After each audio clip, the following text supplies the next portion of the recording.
कांग्रेस नेता सुप्रिया श्रीनेत ने हेमंत बिस्वा शर्मा पर शाब्दिक हमला बोला।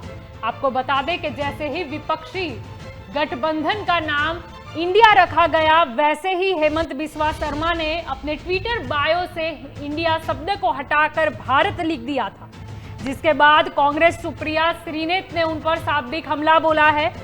सुप्रिया ने कहा कि मुझे उनसे यानी कि हेमंत बिस्वा शर्मा से पूछना चाहिए कि बीजेपी अपना हैंडल कब बदल रही है। बीजेपी फॉर इंडिया नाम है ट्विटर पर।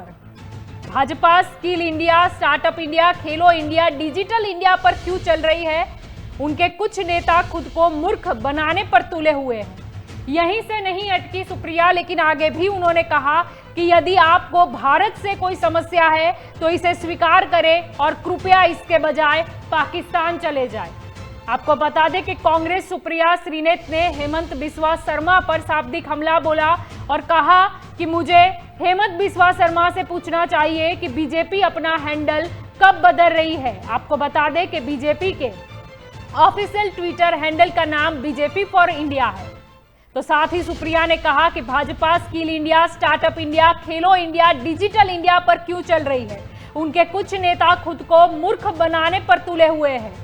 सुप्रिया ने यह भी कहा कि यदि आपको भारत से कोई समस्या है तो इसे स्वीकार करें और कृपया इसके बजाय पाकिस्तान चले जाएं। आइए सुनते हैं सुप्रिया ने क्या कहा। I feel sorry for the Assam Chief Minister. In order to stay in the news and be relevant, he sometimes makes very silly statements, not befitting of a chief minister. He tries to change his Twitter bio in which he was using India all along. I should actually turn around and ask him, when is BJP changing its official handle, BJP for India? When is it making it something else? Why did the BJP go on to have a Skill India, a Startup India, a Digital India, a Khelo India? Were they not talking about this country? The problem with the BJP is that they understand very little. Some of their leaders are hell-bent on making fools of themselves, and that's what Hemant Biswa Sarma does repeatedly. And in fact, I would go a step further to say that if you have an issue with India, accept it and please go to Pakistan instead.